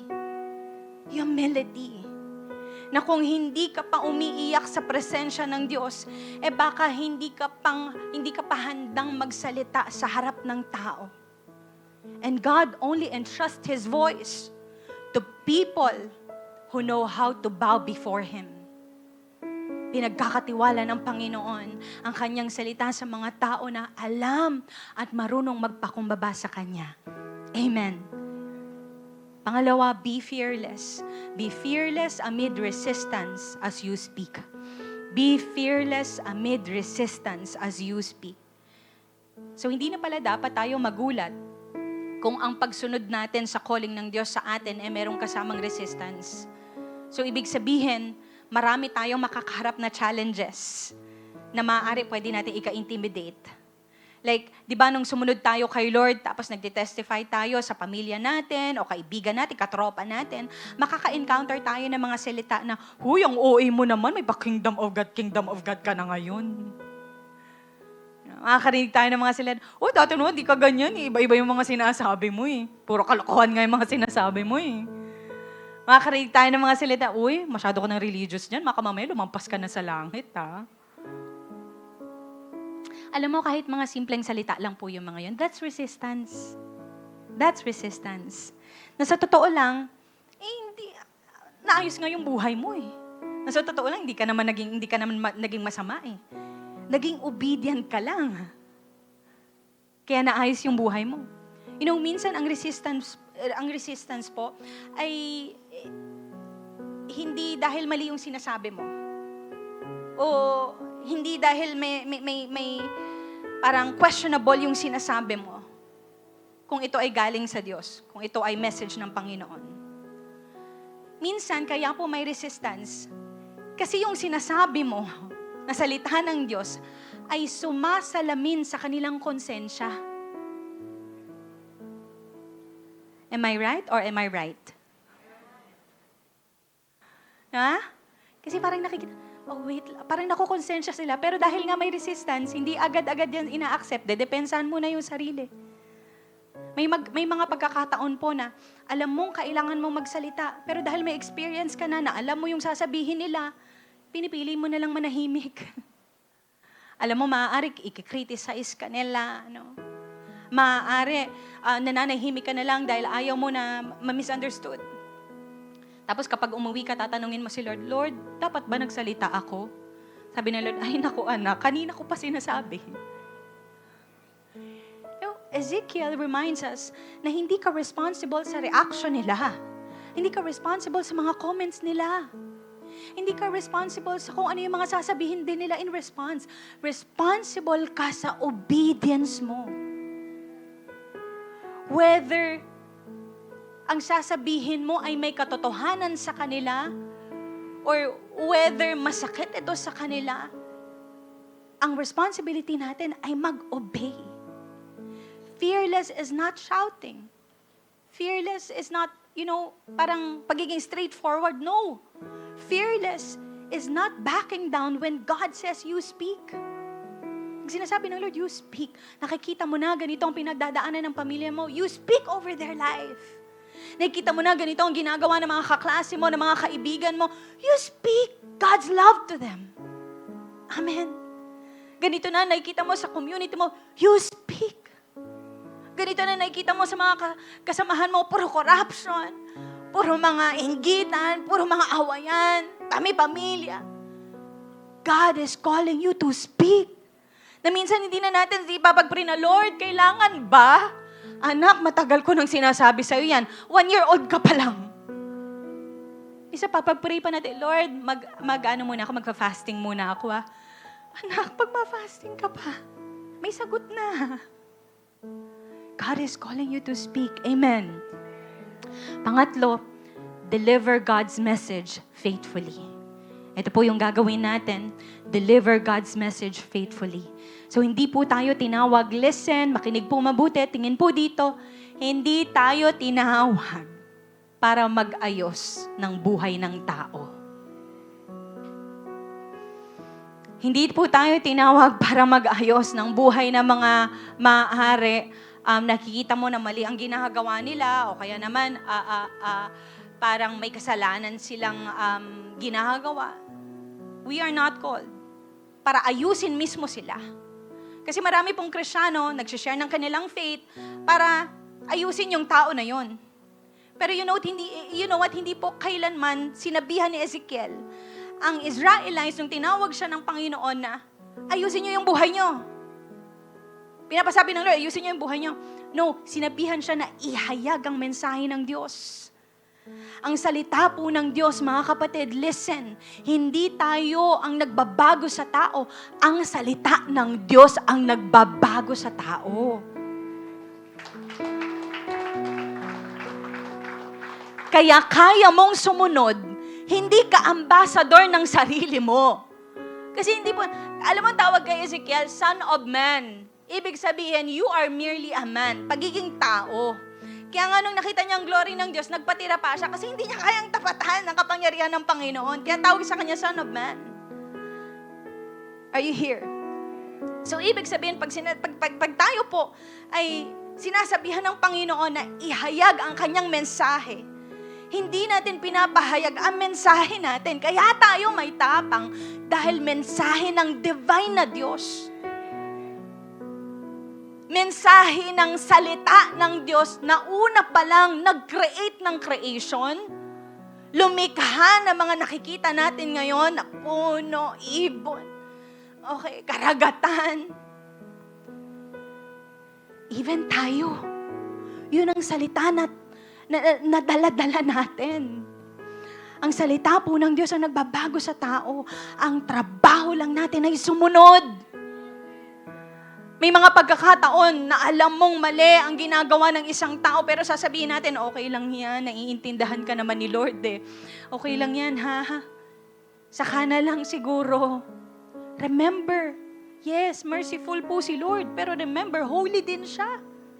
Amen. Na kapag tinanggal mo yung part ng repentance sa mensahe ng Panginoon, hindi na siya buong gospel. And so in our calling to speak, hindi po tayo nagbabago ng tao. Ang salita po ng Diyos ang gumagawa ng trabaho na yon. Sa mundo po, ang binabantayan ay yung result. Okay, ilan ba yung umattend? Ilan ba yung mga nag-like sa page natin? Okay, ilan ba yung mga nag-agree? Okay? Pero kay Lord, ang kanyang tinitignan, ang kanyang binabantayan ay kung sumunod ka ba. Sinabi mo ba faithfully yung pinapasabi ko o nag-hold ka, nag-filter ka, sinugarcoat mo para hindi masaktan? May pagkakaiba po ang pagsasabi ng salita ng Diyos, magkakaiba din ang pagiging, alam mo yun, parang nagsasabi lang naman ako ng totoo eh. Magkakaiba po yun. Kasi kapag gano'n na po tayo, nagsasabi lang naman ako totoo. Parang may arrogance na. Parang may pride na. That's why always remember that we are carrying the message of the divine God, not us, not our message. No. Mensahe ng Panginoon ang dala-dala natin, ang hinahayag natin. Alam mo yung parang yung parang Shopee rider lang. Shopee! Ayun, araw-araw may Shopee kayo. Si Shopee rider, hindi niya binubuksan yung package. Hindi rin niya ina-edit yung mga nasa loob nun. Hinahatid niya lang kung ano, yung buong package mula doon sa sender. So, ganun po tayo. Buong package mula sa sender ang binibigay natin. And so, mga kapatid, gusto ko pong sabihin sa'yo na hindi ikaw ang content ng mensahe. Ikaw ang carrier. Amen. And when we edit God's message to be liked, dun palang inaabandona natin ang calling natin to be faithful. Kung ang mundo po ay result-driven, no? Sanay sa mga metrics, sanay sa mga likes, sa mga approval, pero para kay Lord, ang sukatan po ng tagumpay ay faithfulness. Faithfulness. No, parang si Ezekiel, hindi ka tinawag dahil, capable ka na, may abilidad ka na, o matapang ka na. Tinawag ka ng Panginoon para ikaw ay turuan na yumuko, mag-humble, nasanayan, itatrain ka ng Panginoon, okay, ihahanda ka niya sa mga resistance. Why? Para ipaalala na hindi ikaw ang nagbabago ng tao. Your job is obedience. God's job is transformation. And yes, masakit po talaga minsan ang salita ng Diyos na dala-dala natin, but say it anyway. You say it anyway. Hindi tayo magsasalita para ma-entertain ang mga tao, ma-impress sila, mag-adjust ang truth, para matanggap lang ang mensahe natin. Tinawag po tayo para ipahayag kung ano ang binibigay ng Diyos nang walang bawas at wala ring dagdag. Mangyayari lang po ito. Kung ang salita ng Diyos ay unang-una, pumasok sa buhay natin, sa isip natin, humubog ng puso natin, at nagbago ng pananaw natin. Kaya mga kapatid, let's remember na mas mahalaga po ang pagiging tapat. Mas mahalaga ang pagiging tapat kesa sa pagiging tanggap. Na kapag ang salita po ng Diyos ang nauna ng humubog sa'yo, nagpuspos sa'yo ang banal na spirito, walang anumang intimidation, walang anumang mga challenges or resistance ang pwedeng magpatumba sa'yo. So mga kapatid, be humble enough to receive God's calling to you. Be brave enough to stand, to speak. Be faithful enough to deliver God's word. Be faithful. And that's what it means to be dauntless. And that's what it means to be called to speak. Amen. Meron po ba tayong natutunan? Amen. Sige po, palakpakan natin si Lord. Yuyuko po tayong lahat at pipikit po tayo. Mga kapatid, alam niyo po, malinaw ang mensahe ng Lord sa atin today. That His message is not about the person na naiisip mo na wala dito. His message is not about the person beside you maybe. This message is about you. It's about you and the Lord. At alam niyo po, 2 tao lang kinakausap ni Lord sa lugar na ito. Una, ay yung tao na tinatawag ni Lord to speak courageously sa kanyang pamilya, sa kanyang kaibigan, sa kanyang katrabaho, sa kanyang community. And maybe aminado ka na minsan nauunahan ka ng intimidation kaya hindi ka makapag-speak up sa kanila. Na minsan nauunahan ka ng opinion ng iba, ng comment ng iba. And so instead of speaking up the word of the truth, pinipili mo na lang na manahimik. Alam mo, may dapat i-correct. Alam mo na may dapat makarinig ng love ng Lord. Pero dahil minsan nauunahan tayo ng takot, nauunahan ka ng takot, hindi ka na lang nagsasalita. Kaya kung sinasabi mo ngayon na Lord, nangusap sa akin ang mga salita mo, gusto kong sumunod sa'yo. I want to obey you and boldly speak about your word. Ayoko magsalita na para lang sa sarili ko. Gusto ko magsalita yung galing sa'yo, yung galing sa tamang puso at tamang posisyon. Kung yan ang panalangin mo ngayon, I believe that God will give you your breakthrough. God is calling you to speak. Ang salvation mo ay hindi lang para sa consumption mo, para din ito sa mga taong dinidikit ng Lord sa'yo, na kailangan ng kanyang salita. At ikaw, wag ka nang mag-isip ng iba pa. Ikaw ang gagamitin ni Lord. Wag mo hayaan na pangunahan ka ng takot. Wag mo hayaan na pangunahan ka ng takot na ma-misunderstood, takot na ma-judge, takot na may masirang relasyon. I wanna tell you, hindi galing kay Lord ang takot. Remember, sabi ni Lord kay Ezekiel, huwag kang matakot sa salita nila. Huwag kang panghinaan. Huwag kang panghinaan ng loob sa kanilang mga tingin. Mga kapatid, ito rin po ang sinasabi ng Lord sa iyo ngayon. Kung nararamdaman mo, if you feel na pinipigilan ka ng takot hanggang ngayon, o maaari noon, pinigilan ka ng takot, at sinasabi mo ngayon, Lord, ayoko na magpalid sa intimidation. Ayoko na napangunahan ako ng takot. Gusto ko nang magsalita ng word mo. I want to deliver your word. Palakasin mo ako sa mga oras na ito. Kung yan ang panalangin mo ngayon, mga kapatid, ang kailangan mo lang ay mag-obey. May sinasabi na si Lord sa'yo. I don't know kung ano yon, pero sa'yo binibigay ng Lord. You just have to listen and obey. At kung ikaw naman maaari, yung tao na nakita mo yung sarili mo na ikaw yung ayaw makinig. Nakita mo yung part mo na, uy, ako yun na. Ako yung parang rebelde na parang, oo, hindi man ako nagpapakita ng rebellious act kay Lord, pero may mga selective obedience lang ako, partial obedient lang ako. Ako yun. Nakita mo yung sarili mo na parang kang Israelites na hard-hearted. Today, the Holy Spirit is speaking to you to humble yourself. If you will position your life in humility, I want to tell you, God's grace will meet you. God's forgiveness will meet you. Hanggat may taong pinapadala si Lord sa'yo para mabuksan ang isip mo sa tunay na kalagayan mo, kapatid, you listen, makinig ka. Hanggat may pagkakataon na binibigay si Lord sa'yo, mag-obey ka. Kasi darating ang araw, it'll be over. Wala nang panahon para bumalik.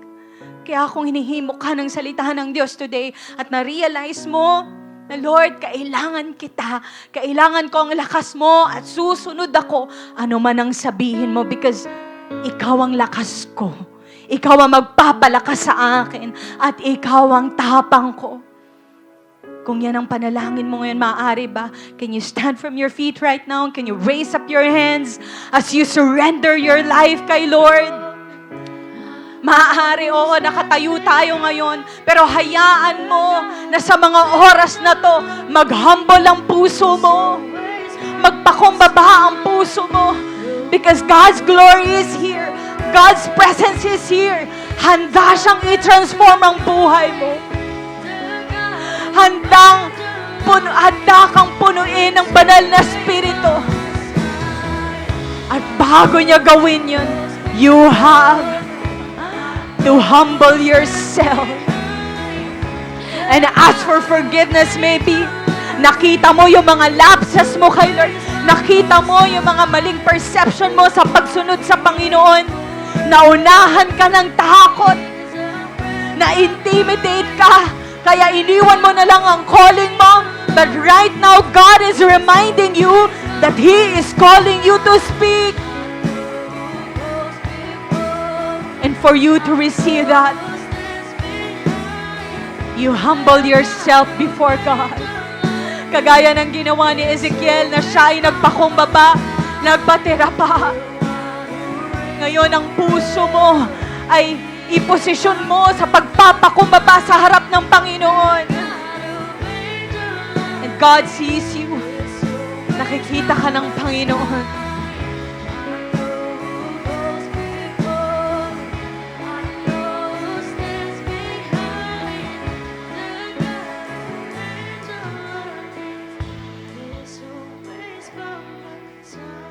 If you realize na sinasabi mo ngayon, Lord, I need you in my life. And this is my first time to hear this word. I want to receive you. I want you to be my strength. I want you to be my life. Kung ikaw yung tao na yon, pwede mo bang itaas yung kamay mo? And I'm going to lead you into a prayer. Sambitin mo mga panalangin na ito. Sabihin mo, Panginoong Jesus, lumalapit po ako sa inyo ngayon. Inaamin ko po na kailangan kita. Inaamin ko po na kailangan ko ang grasya mo, ang kapatawaran mo, at pagmamahal mo. Naniniwala po ako na ikaw ay namatay sa krus para sa aking mga kasalanan at muling nabuhay para bigyan ako ng bagong buhay. Kaya ngayon, Panginoon, tinatalikuran ko ang dati kong paraan ng pamumuhay at pinipili kitang pagkatiwalaan. Jesus, sa mga oras po na ito, tinatanggap kita bilang aking Panginoon at tagapagligtas. Ikaw po ang mamuno, gumabay at magbago sa akin. Lord, patawarin mo po ako sa mga kasalanan ko at linisin mo po ako ng iyong banal na dugo. Gawin mo akong bago. At simula po ngayon, pipiliin kitang sundin. Aasa ako sa iyong grasya. At salamat po. Salamat sa iyong pagtanggap, sa iyong kapatawaran at pagmamahal. At salamat din po sa bagong buhay na binigay mo sa akin ngayon. Sa pangalan ni Jesus. Amen. At kung ikaw ay sumunod sa panalangin ngayon, today, we are going to take part of our Holy Communion. Maaari ka nang makibahagi sa ating Holy Communion. Why? Kasi naiintindihan mo ang ginawang pag-alay o ang pag-ibig ng Diyos sa iyo. Pag-alay ng kanyang buhay sa iyo. At habang tayo po ay kumukuha ng mga elemento na yan, manatili po tayo sa pananalangin, manatili po tayo sa pakikinig sa Panginoon, manatili po tayo sa pagsamba. Because today, may ginagawa si Lord sa iyo. Patuloy siyang may ginagawa sa buhay mo. Patuloy siyang nangungusap sa iyo. Come on, speak to Him. Hallelujah, hallelujah.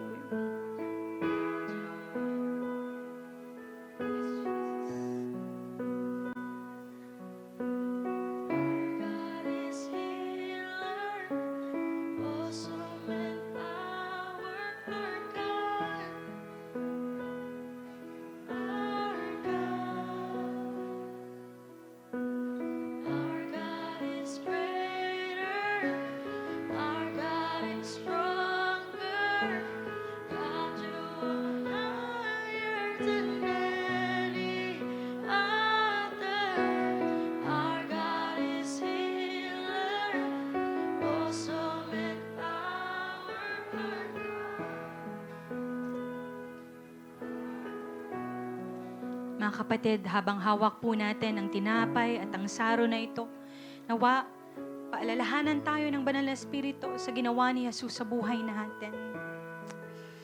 Hallelujah. Lord, right now, salamat po, Panginoon, sa tinapay na ito na sinisimbolo ng iyong katawan, na hinayaan mong masugatan, masaktan, madurog dahil sa amin. Pinili mo ang cross kahit merong kahihiyan doon, kahit may sakit, kahit may resistance. At ngayon, Panginoon, habang hawak po namin ang tinapay na ito, inaamin po namin na minsan, umatras kami kapag nahihirapan kami sa pagsunod sa iyo. Na minsan nanahimik kami kapag natatakot na kami. And God, patawarin mo po kami.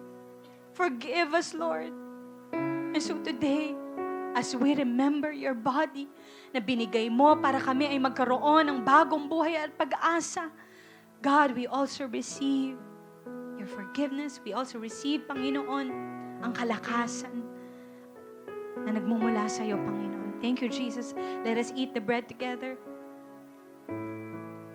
Let's pray for the cup. Lord, salamat po sa saro na ito na sinisimbolo ng iyong dugo na bumuhos. Not just to forgive our sins, but also para ayusin kami, transform kami, baguhin kami, Panginoon. Ang dugo mo ang nagbigay ng bagong tipan ng grasya at katotohanan sa amin.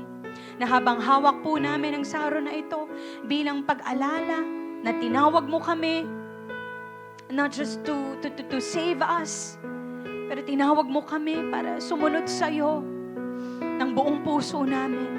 Na kung paano pinili mo na magsalita ng katotohanan kahit pa humantong ito papunta doon sa krus. Lord, tulungan mo rin kami na magsalita ng totoo, na kahit may resistance, na kahit may hirap, na kahit may takot, palakasin mo kami, Panginoon. Maraming salamat po sa iyong dugo na ito. Let us drink the cup together and continue to thank God. Patuloy mong pasalamatan ng Panginoon.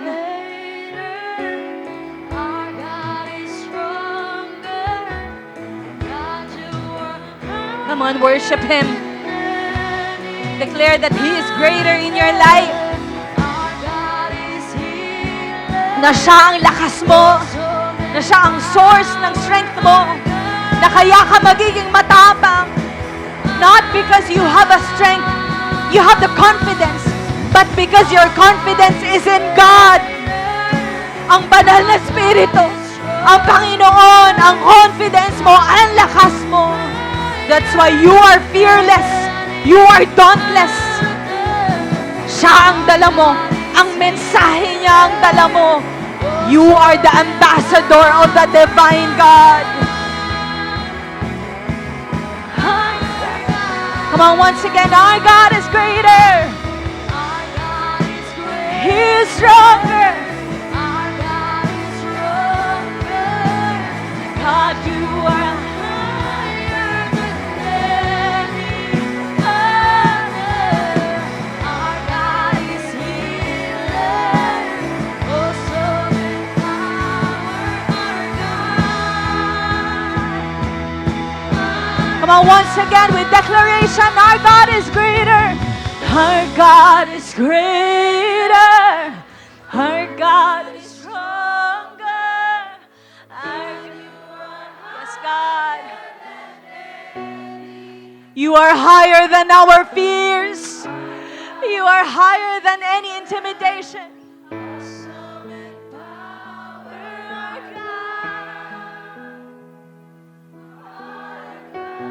God, we commit ourselves to you, Lord.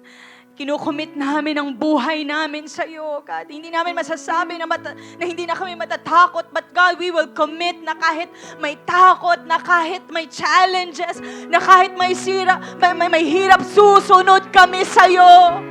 Susunod kami sa sinasabi mo sa amin that every time we speak, we commit to be faithful. Faithful to your word. Magiging faithful kami, Panginoon, sa salita mo.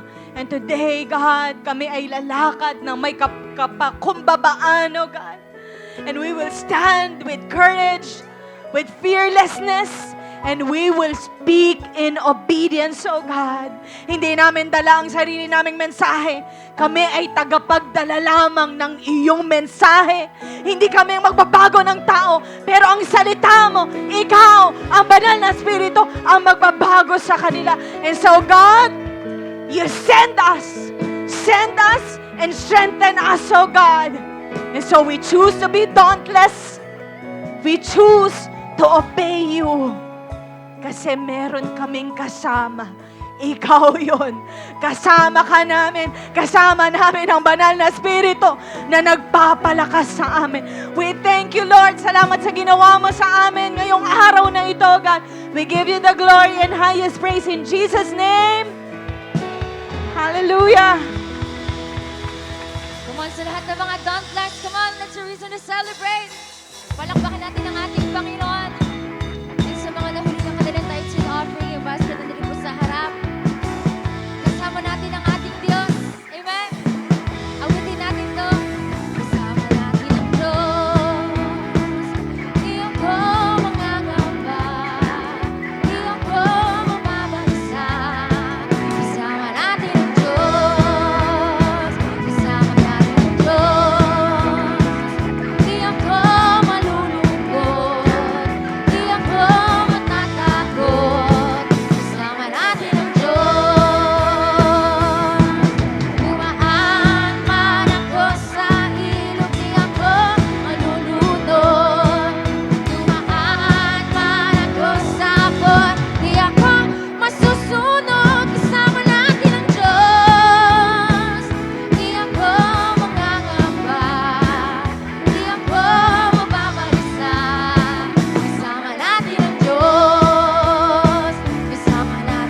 Itaas po natin ang kamay natin sa Panginoon. God, salamat po sa kapangyarihan ng iyong salita na tunay nga na ito ang nagbabago ng buhay namin, oh God. Ito nag-aayos sa amin, nagko-correct sa amin, nagbabalik sa amin sa position namin to humble ourselves, oh God, dahil wala kaming maipagmamalaki before you. And thank you, God. Salamat, Panginoon, dahil patuloy kang nangungusap sa amin.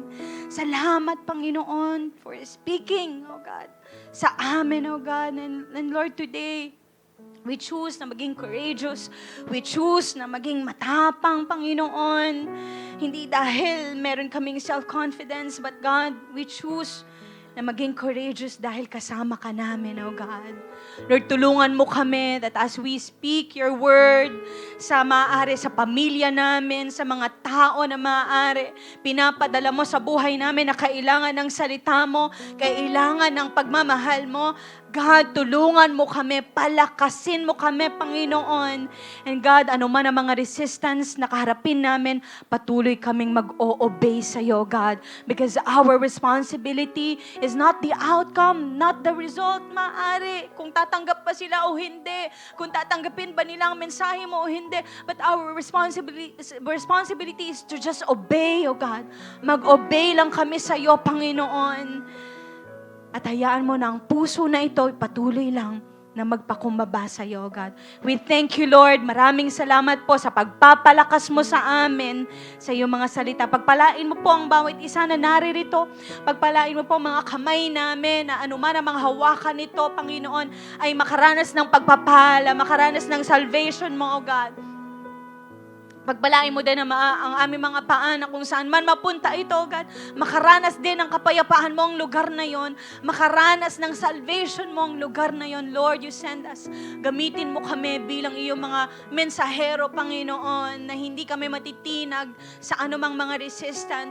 But, oh God, daladala namin ang salita mo na magbabago sa mga tao, God. We thank you, Lord. Pagpalain mo pang bawat pamilya, bawat mag-asawa, ang aming mga anak. Pagpalain mo, protektahan mo, oh God. Lord, you provide all our needs, oh God. Tulungan mo kami, Panginoon, sa mga araw-araw na kakaharapin namin. Maraming salamat po. Receive mo ang pagpapahala ng Diyos. The Lord bless you and keep you. The Lord make His face shine on you and be gracious to you. The Lord turn His face toward you and give you peace. The Lord provide all your needs. In the name of the Father and of the Son and of the Holy Spirit. All God's people say aloud, Amen. Amen. Tayo po ay magbatian and see you po next Sunday. God bless you.